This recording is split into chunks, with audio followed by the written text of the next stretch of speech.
trip to Crater Lake. The night I'll never forget.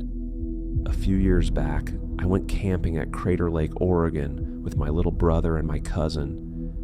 We'd been hyped about this trip for months, a chance to unplug, breathe fresh air, ditch the screens, and just vibe with nature. If you've never been, Crater Lake is straight up one of the most gorgeous, mysterious places in the States. Unreal blue water, forests all around. We were stoked, picked a campsite off the beaten path, away from the tourist trails. The closest official campground was like 5 kilometers away. Besides us, maybe 2 or 3 people were anywhere nearby. We rolled in around noon, pitched the tent, got a fire going, settled in. Everything felt cozy, almost too normal. Birds chirping, pine and smoke in the air. When night fell, we cooked, ate, chilled by the fire, then crashed. The 3 of us shared one tent, me, my cousin, and my brother. He was only about 13 at the time, tight squeeze, but warm. The night was dead silent, no wind, no animal sounds, just nothing. Around 2:30 a.m., nature called, the serious kind.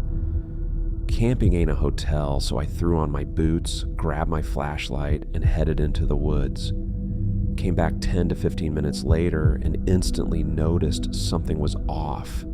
The tent zipper was open. I know I closed it. Step inside. My brother's sleeping bag was empty.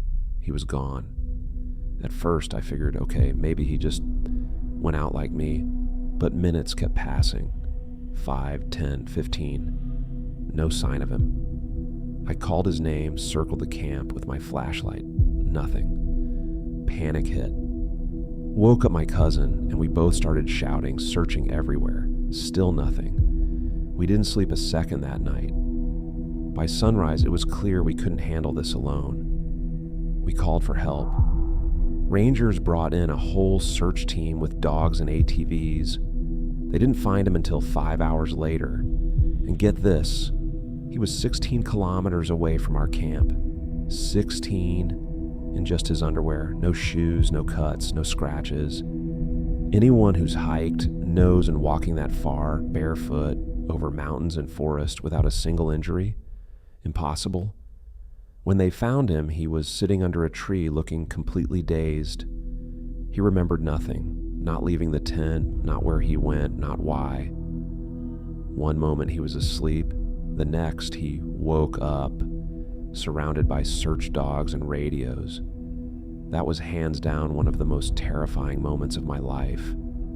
My little brother, who never wandered more than a few steps from camp even during the day, had vanished into the night, half-dressed in freezing mountain temps, and somehow ended up miles away.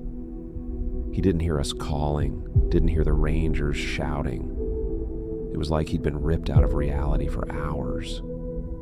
Later, my cousin mentioned David Polides, the ex-cop who's been studying mysterious disappearances in U.S. national parks for years. His missing 411 books. They lined up detail for detail with what happened to us. Nighttime vanishings, memory loss, no injuries, missing clothes, insane distances covered with zero explanation. Since that night, I still love hiking, forests, mountains, camping. But I see the outdoors differently. There's something out there.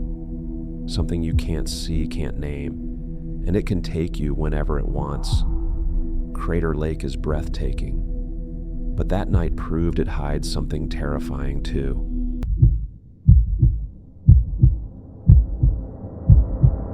Me and my son once ran into this solo hiker on a trail in Central Florida. Out of nowhere, we hear someone yelling, "Help!" So of course, we head toward the voice. This guy comes stumbling out, sees us, and literally sprints over like we're his last hope. He tells us he's lost, which is wild, because that part of the trail is basically a green tunnel, thick brush on both sides. You'd have to try to wander off it. At first I thought he was joking, but nah, dude was dead serious. We totally disoriented. He asked if we know where Hidden Pond Camp is. Now here's the thing, Hidden Pond isn't like a normal campground with signs and fire pits. It's scattered spots, a couple of the little clearings near the water, some bigger ones nearby, and maybe half a dozen more within a few hundred meters. We were at the far edge of that area, but still technically in Hidden Pond. We explained all this, but he just got more confused. Said he hadn't seen any campsites, no tables, no water pumps. I had to tell him straight up, this is wilderness camping, no facilities. Primitive, that's the point. Pointed to the main clearing near the water, told him most people stay there. He thanks us, then bolts straight through our campsite like he's on a mission. My son and I follow slowly. By the time we catch up, the guy's lying flat on his back on top of his pack. Didn't even take it off properly, just collapsed. Then he pops up, pulls out this tiny bottle, shows it to me, and asks, "Do these actually work?" It was some sketchy herbal water purification pills I'd never even heard of. I told him no idea. He asked what we use. I say iodine tablets. That's when he starts explaining he's doing this trip as some kind of body cleanse, like fasting in the wilderness to detox. Oh, and by the way, it's his first ever overnight hike. I told him straight, fasting on trail is a terrible idea, especially when your body's not used to it. He didn't care, just shrugged it off. Then he asked where the nearest real campground was, with water, tables, bathrooms. I told him it's a full day's hike away, and it was already 3 hours till sunset. Plus, he'd managed to get lost in broad daylight on a section where getting lost is basically impossible. I told him he should stay put at Hidden Pond, rest up, head out in the morning. He ignored me, asked if he could take some iodine tabs off us. We had extra, so I gave him a couple days worth, but reminded him it would kind of ruin his cleanse. Didn't matter. He stuffed them in his pack, strapped up, and left. Before he left, I gave him my email and said, "Shoot me a message when you finish. Let me know you made it." He promised. Never did. 3 months later, I see a local news article. They found human remains along the trail between Hidden Pond and that developed campground I told him about.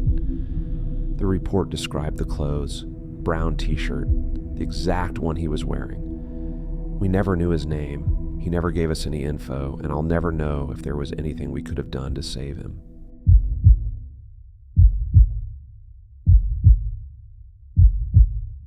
This one stuck with me my whole life. Happened when I was a kid, up in northern Michigan. My grandma had this house on a lake near Gaylord, and every weekend for like 10 years, the whole family would go there from Friday to Sunday. Me and my dad always used it as our launch point for little adventures. We'd take mountain bikes, gear for a couple nights, and disappear into the woods. It became our thing. Find an old trail no one had touched in years, ride in 10 to 15 miles, and set up camp by some creek or river. One trip, we stumbled onto something weird. First, this crumbling stone foundation out in the middle of nowhere, like the ruins of an old house. No road, no paths, just moss and leaves everywhere. A few meters away, there was this tiny wooden shack, maybe a meter high. My dad, full-grown man, had to crouch to get inside. Even I had to bend down. Inside, dusty relics everywhere. Broken fishing rods, old snowshoes, rusty pans, sacks of clothes. Like someone had lived there ages ago and just left. For 12-year-old me, it was the coolest discovery ever. Felt like a treasure hunt. We set up camp maybe 20 feet from it. That night we cooked bullfrogs we caught from the creek, sat under a sky lit up with a billion stars. absolute peace, my favorite kind of night. Before bed, we tied up our food and hung it 15 feet up a tree to keep bears away, standard procedure. But around midnight, things got freaky. From across the creek, we started hearing noises, heavy grunting, snorting, like something big moving through the brush. Dad, who was a hunter, whispered it was probably a deer, elk, or maybe a bear. At first, I wasn't scared. We'd seen those animals before. But then the sounds changed. The grunts morphed into soft whining cries, like muffled sobbing. Every now and then, a sharp single scream would cut through the night, high-pitched, quick, like a kid yelping once and then silence. It was horrifying. We sat in the dark, frozen. Dad quietly chambered around in his Remington. I had my first 20-gauge shotgun with me. Neither of us slept. The noises went on all night. Morning came. Everything seemed calm. We unzipped the tent, stepped out, and immediately caught the stench of rotting meat. Dad figured maybe a dead animal nearby. He circled the tent, and I'll never forget the way his voice dropped. What the hell? Hanging from the same tree where we'd left our food were 3 skinned deer carcasses, gutted, heads chopped off. Each head carefully placed on top of its own pile of entrails, all facing our tent. No blood on the ground, no drag marks, no footprints, no signs of anyone being there. And the vines they were strung up with, Dad swore those vines hadn't even been there the night before. None of the nearby trees had vines at all. He swept the woods with his rifle, searching for any sign. Nothing. And this man wasn't some rookie. He'd tracked animals in India, in brutal conditions. If someone had been out there, he would have found tracks, but there was nothing. We packed up fast, left immediately, and got back to the car without incident. Later, Dad stopped at the local DNR office and told them the story. The ranger listened, then slowly shook his head, picked up the phone, and said something like, "Yeah, another one. Skinned animals by the old park again." It was clear this wasn't the first time, but they weren't giving us answers. To this day, Dad and I still bring it up over beers. He admits he has no explanation. How those carcasses got there silently, why no tracks, and where those vines came from. That was the only time in all our trips that we were truly scared. And it was the first time I realized there are things in the woods you just can't explain with hunting knowledge or logic.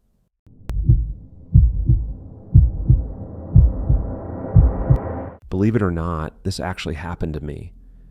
It was a Wednesday, early July 2018. That summer was stupid hot, and I figured why not take advantage of the weather?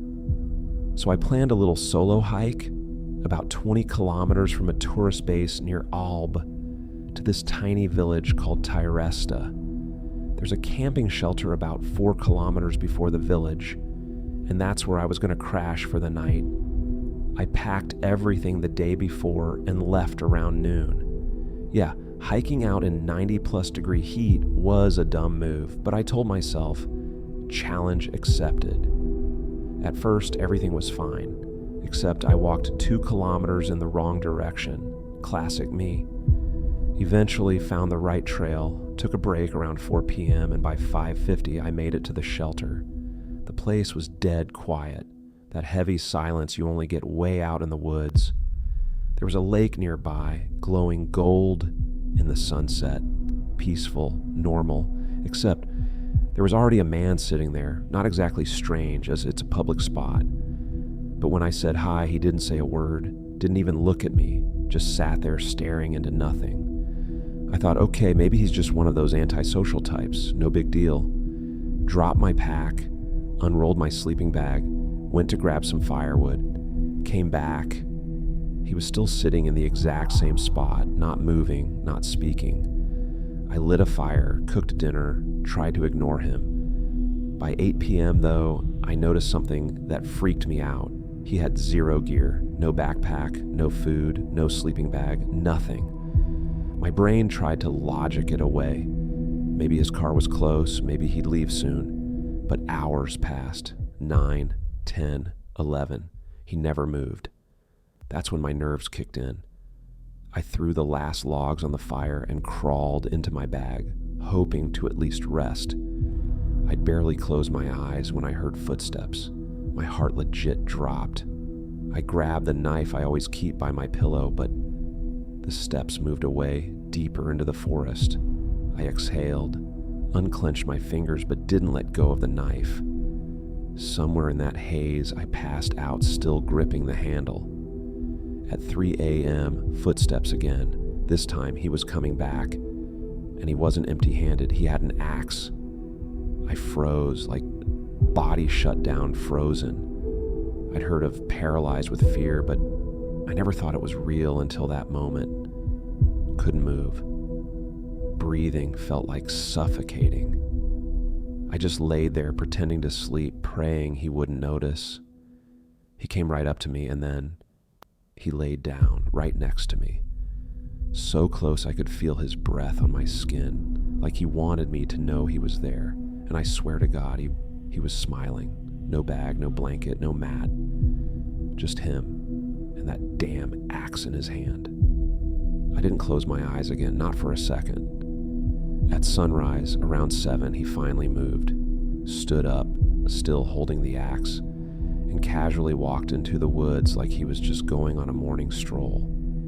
Disappeared into the fog. I lay there frozen until I saw other hikers on the trail. Only then did I finally move. Packed my stuff with shaking hands, got out of there, jumped on the first bus I could find. Haven't set foot back there since.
Haven't set foot back there since.